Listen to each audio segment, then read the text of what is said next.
कहानियाँ कुछ ऐसी भी होती हैं जिनमें हमारे भ्रष्ट समाज की एक छवि दिखाई देती है। ऐसी ही एक कहानी है हरिशंकर परसाई के द्वारा लिखित इंस्पेक्टर माता दीन चाँद पर। वैज्ञानिक कहते हैं चाँद पर जीवन नहीं है। सीनियर पुलिस इंस्पेक्टर माता दीन डिपार्टमेंट में एमडी साहब कहते हैं वैज्ञानिक झूठ बोलते हैं, वहाँ हमारे जैसे ही मनुष्य की आबादी है। विज्ञान ने हमेशा इंस्पेक्टर माता दीन से मात खाई है।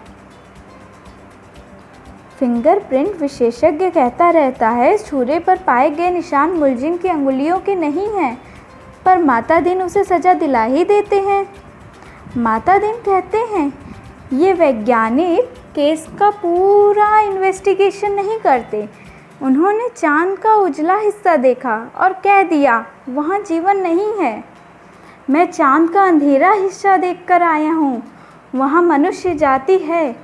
ये बात सही है क्योंकि अंधेरे पक्ष के माता दीन माहिर माने जाते हैं। पूछा जाएगा इंस्पेक्टर माता दीन चाँद पर गए क्यों थे?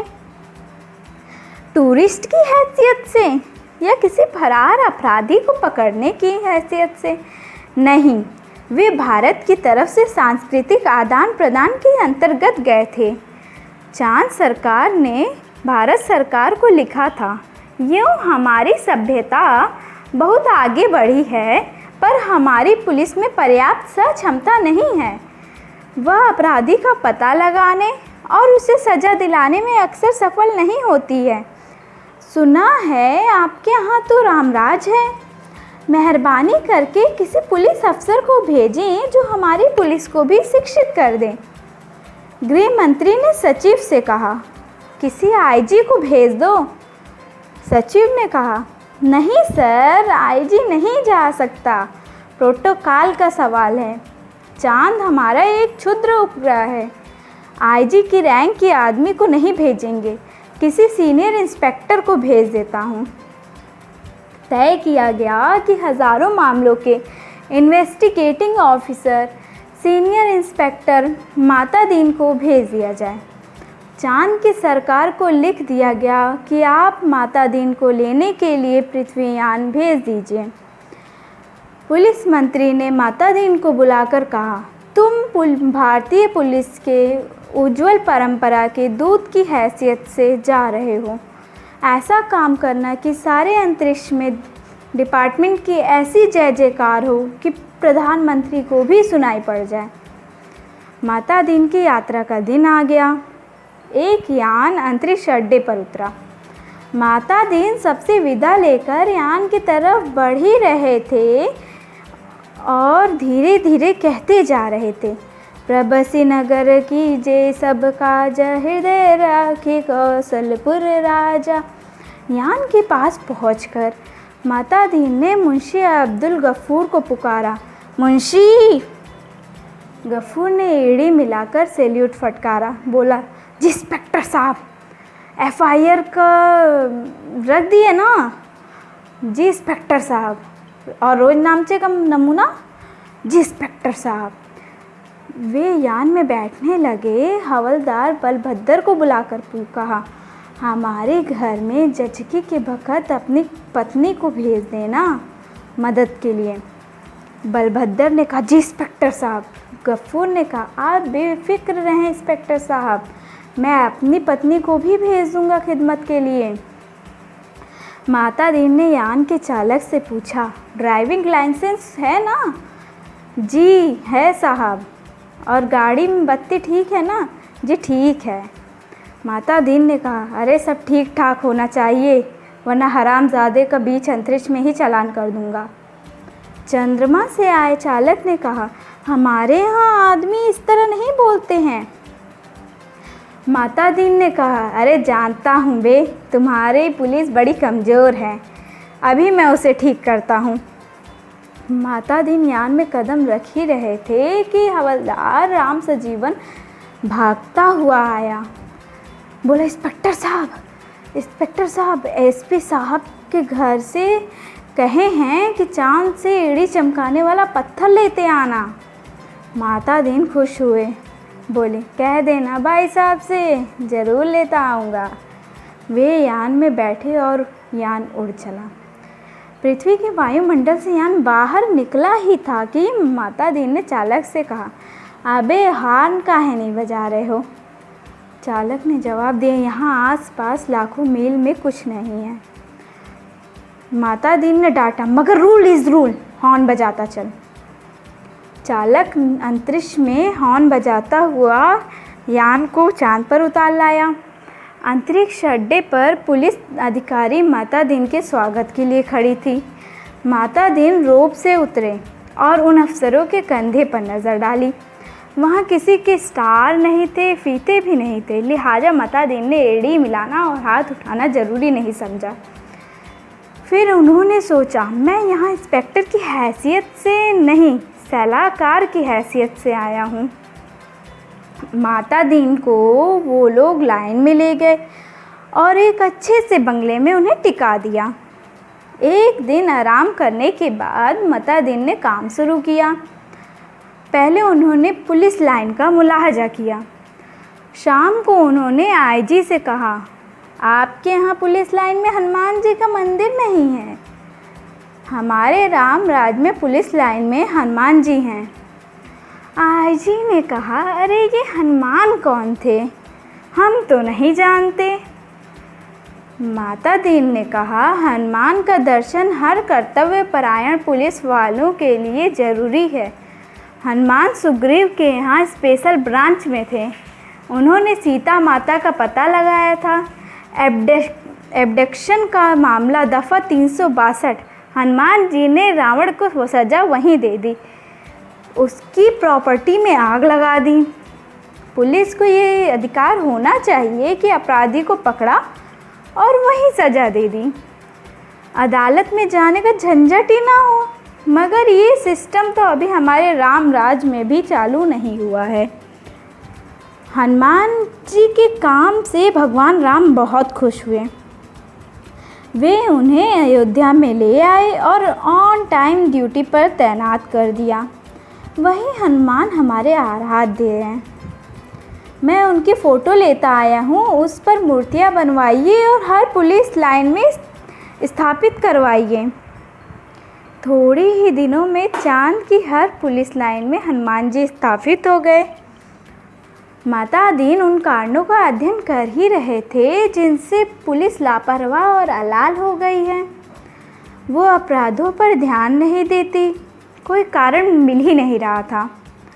एकाएक उनकी बुद्धि में चमक आई।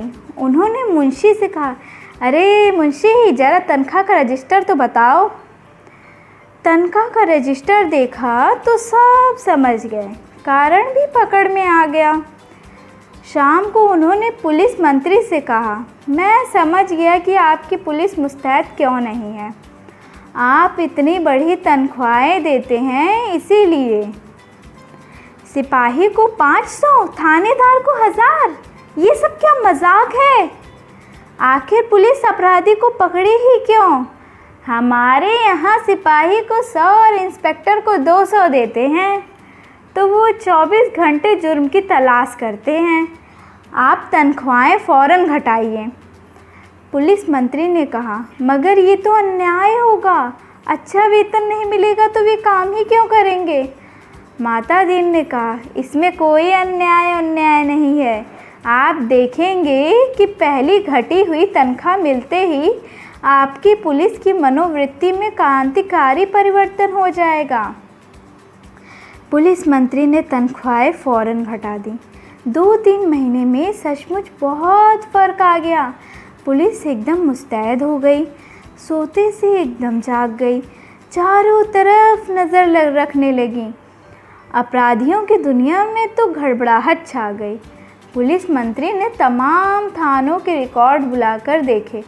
पहले से कई गुने के रजिस्टर हुए थे। मैं आपकी सूझबूझ की तारीफ़ करता हूँ। आपने तो क्रांतिकारी परिवर्तन ही कर दिया। आखिर ये सब हुआ किस तरह?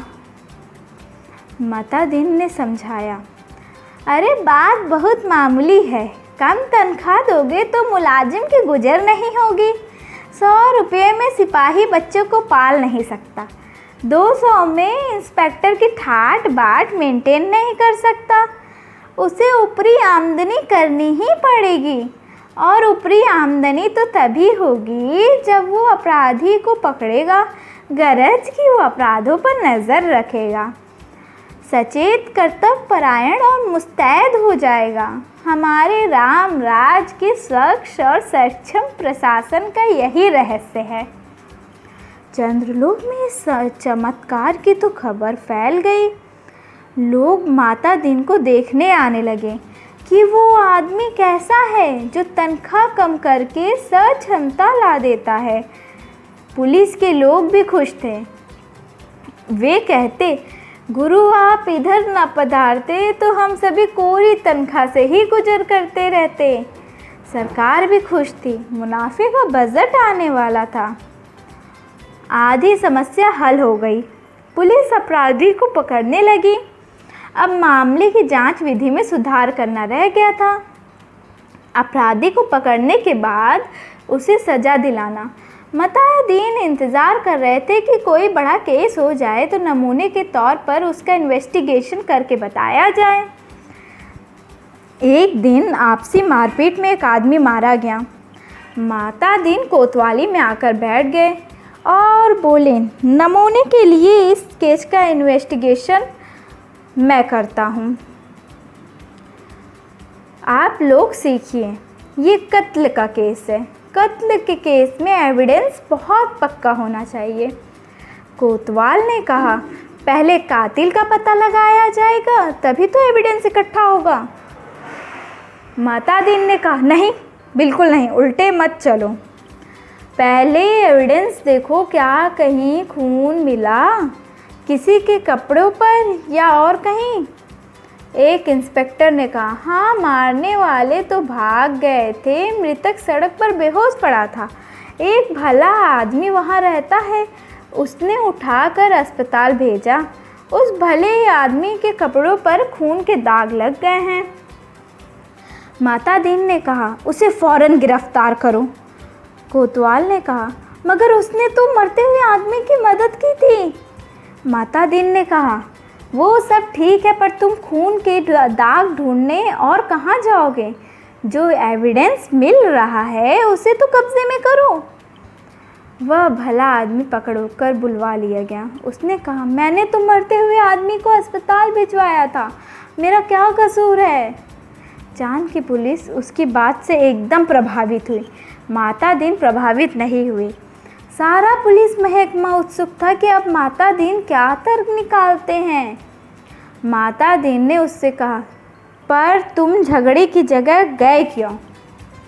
उसने जवाब दिया, मैं झगड़े की जगह नहीं गया, मेरा मकान वहीं है, झगड़ा मेरे मकान के सामने हुआ। अब फिर मतादीन की प्रतिभा की परीक्षा थी। सारा महकमा उत्सुकता से देख रहा था। मतादीन ने कहा, मकान तो ठीक है, पर मैं पूछता हूँ झगड़े की जगह जाना ही क्यों? इस तर्क का कोई जवाब नहीं था। वह बार बार कहता, मैं झगड़े की जगह नहीं गया, मेरा मकान वही है। मतादीन उसे जवाब देते, सो ठीक है, पर झगड़े की जगह जाना ही क्यों? इस तर्क प्रणाली से पुलिस के लोग बड़े प्रभावित हुए। अब मतादीन जी ने इन्वेस्टिगेशन का सिद्धांत समझाया।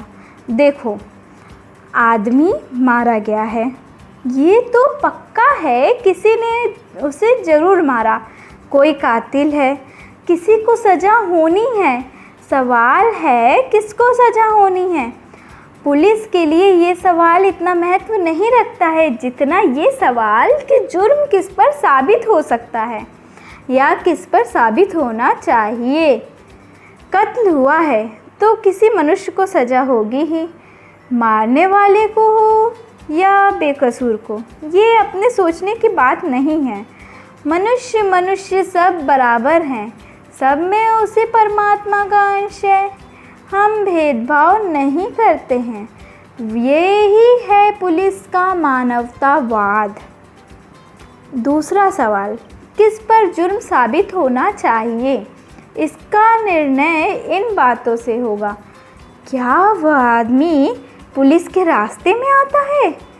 क्या उसे सज़ा देने से ऊपर के लोगों को खुशी मिलेगी? माता दीन को बताया गया कि वो आदमी भला है, पर पुलिस अन्याय करे तो विरोध करता है। जहाँ तक ऊपर के लोगों का सवाल है, वो वर्तमान सरकार की विरोधी राजनीति वाला है। माता दीन ने टेबल ठोक कर कहा, फर्स्ट क्लास केस और पक्का एविडेंस और ऊपर का सपोर्ट। एक इंस्पेक्टर ने कहा, पर हमारे गले से ये बात नहीं उतरती कि एक निरपराध भले आदमी को सज़ा दिलाई जाए।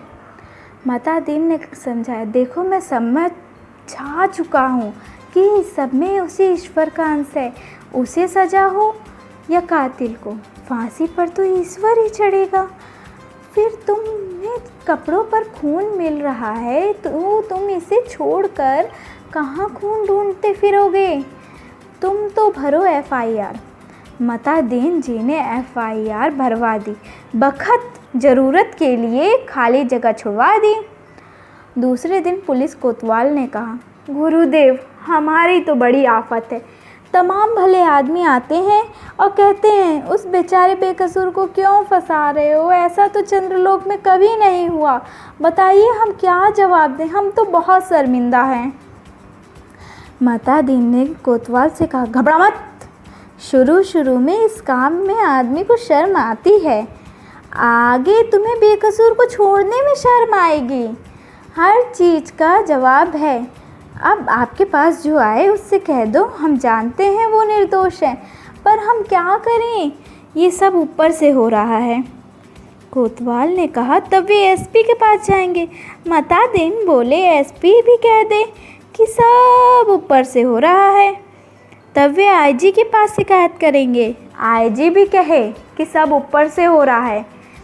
तब वे लोग पुलिस मंत्री के पास पहुंचेंगे। पुलिस मंत्री भी कहेंगे, भैया मैं क्या करूं, सब ऊपर से हो रहा है। तो वे प्रधानमंत्री के पास जाएंगे। प्रधानमंत्री भी कहें कि मैं जानता हूं वो निर्दोष है, पर वो सब ऊपर से हो रहा है। कोतवाल ने कहा, तब वे, माता दीन ने कहा, तब क्या? तब वे किसके पास जाएंगे? भगवान के पास ना। मगर भगवान से पूछकर कौन लौट सका है? कोतवाल चुप रह गया। वो इस महान प्रतिभा से चमत्कृत था। माता दीन ने कहा, एक मुहावरा ऊपर से हो रहा है। हमारे देश में 25 सालों से सरकार को बचा रहा है, तुम भी इसे सीख लो। केस की तैयारी में होने लगी। माता दीन ने कहा, बस अब 4-6 चश्मदीद गवाह लाओ। कोतवाल ने कहा, चश्मदीद गवाह कैसे मिलेंगे जब किसी ने उसे मारते देखा ही नहीं? तो चश्मदीद गवाह कोई कैसे होगा? माता दीन ने सिर ठोक लिया। हे भगवान, किन बेवकूफ़ों के बीच फंसा दिया गवर्नमेंट ने। इन्हें तो ABCD नहीं आती है। झल्लाकर कहा, चश्मदीद गवाह किसे कहते हैं जानते हो? चश्मदीद गवाह वह नहीं जो देखे, बल्कि वह जो कहे मैंने देखा। कोतवाल ने कहा, ऐसा कोई क्यों कहेगा? माता दीन ने कहा, कहेगा, समझ में नहीं आता कैसे डिपार्टमेंट चलाते हो? अरे चश्मदीद गवाहों की लिस्ट पुलिस के पास पहले से रहती है, जहाँ ज़रूरत हुई उन्हें चश्मदीद बना दिया। हमारे यहाँ ऐसे आदमी जो 300-400 वारदातों के चश्मदीद गवाह होते हैं। हमारी अदालतें भी मान लेती हैं कि इस आदमी में कोई दैवी शक्ति है, जिससे जान लेता है कि अमुक जगह वारदात होने वाली है और वहाँ पहले से पहुँच जाता है। मैं तुम्हें चश्मदीद गवाह बनाकर देता हूँ। 8-10 उठाए गिरोह को बुलवाओ जो चोरी, मारपीट, गुंडागर्दी, जुआ खिलाते हों या शराब उतारते हों। दूसरे दिन शहर के 8-10 नवरत्न कोतवाली में हाजिर थे। उन्हें देखकर माता दीन गदगद हो गए। बहुत दिन हो गए थे ऐसे लोगों को देखे, बड़ा सूना सूना लग रहा था। माता दीन का तो प्रेम उमड़ पड़ा। उनसे कहा, तुम लोगों ने उस आदमी को लाठी से मारते देखा था ना? वे बोले, नहीं देखा साहब, हम वहाँ थे ही नहीं। माता दीन जानते थे ये पहला मौका है। फिर उन्होंने कहा, वहाँ नहीं थे, ये मैंने माना, पर लाठी से मारते देखा तो था ना।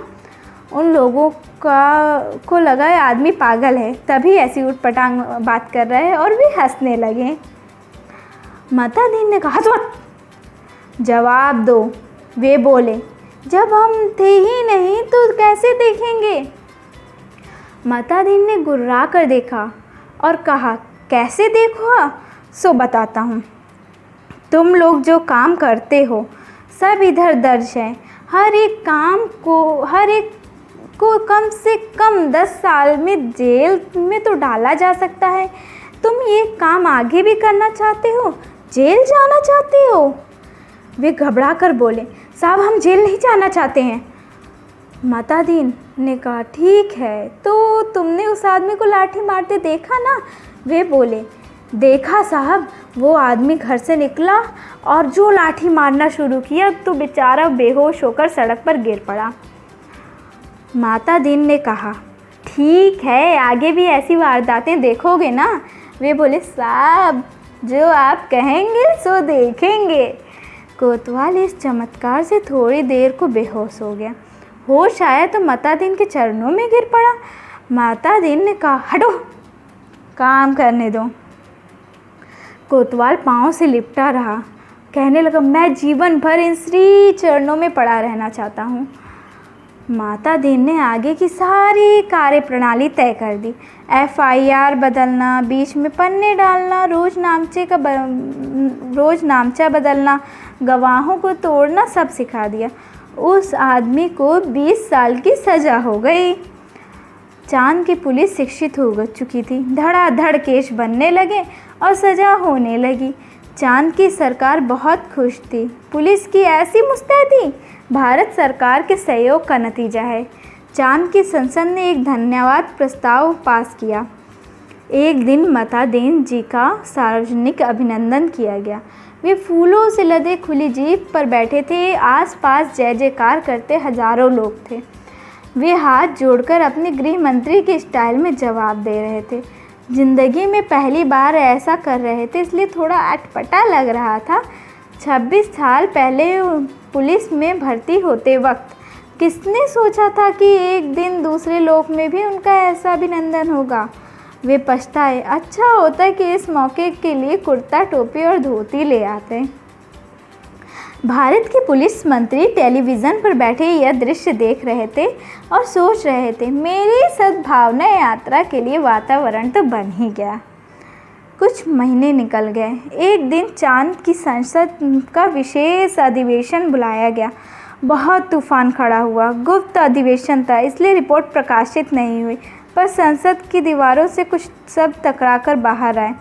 सदस्य गुस्से में चिल्ला रहे थे कि कोई बीमार बाप का इलाज नहीं कराता, डूबते बच्चों को कोई नहीं बचाता, जलते मकान की आग कोई नहीं बुझाता, आदमी आदमी नहीं जानवर से भी पत्थर हो गया है, सरकार फौरन इस्तीफा दे। दूसरे दिन चांद के प्रधानमंत्री ने माता दीन को बुलाया। माता दीन ने देखा, वे एकदम बूढ़े हो गए थे, कई रातों से सोए नहीं थे ऐसा लगा। रुआंसे होकर प्रधानमंत्री ने कहा, माता दीन, अब आपके और भारत सरकार के बहुत आभारी हैं। अब आप कल अपने देश वापस लौट जाइए। माता दीन ने कहा, मैं तो टर्म ख़त्म करके ही जाऊंगा। प्रधानमंत्री ने कहा, आप बाकी टर्म का वेतन ले जाइए, डबल ले जाइए, ट्रिपल ले जाइए। माता दीन ने कहा, हमारा सिद्धांत है, हमें पैसा नहीं काम प्यारा है। आखिर चांद के प्रधानमंत्री ने भारत के प्रधानमंत्री को एक गुप्त पत्र लिखा। चौथे दिन माता दीन को वापस लौटने के लिए अपने IG का ऑर्डर मिल गया। उन्होंने SP साहब के घर के लिए एड़ी चमकाने का पत्थर यान में रखा और चांद से विदा हो गए। उन्हें जाते देख पुलिस वाले रो पड़े। बहुत अरसे तक रहस्य बना रहा कि आखिर चांद में ऐसा क्या हो गया था कि माता दीन को इस तरह एकदम से लौटना पड़ा। चांद के प्रधानमंत्री ने भारत के प्रधानमंत्री को क्या लिखा था? एक दिन वह पत्र खुल ही गया। उसमें लिखा था, इंस्पेक्टर माता दीन की सेवाएं हमें प्रदान करने के लिए आपका अनेक धन्यवाद, पर अब आप उनको फ़ौरन बुला लीजिए। हम भारत को मित्र देश समझते थे, पर आपने हमारे साथ शत्रुवत व्यवहार किया है। हम भोले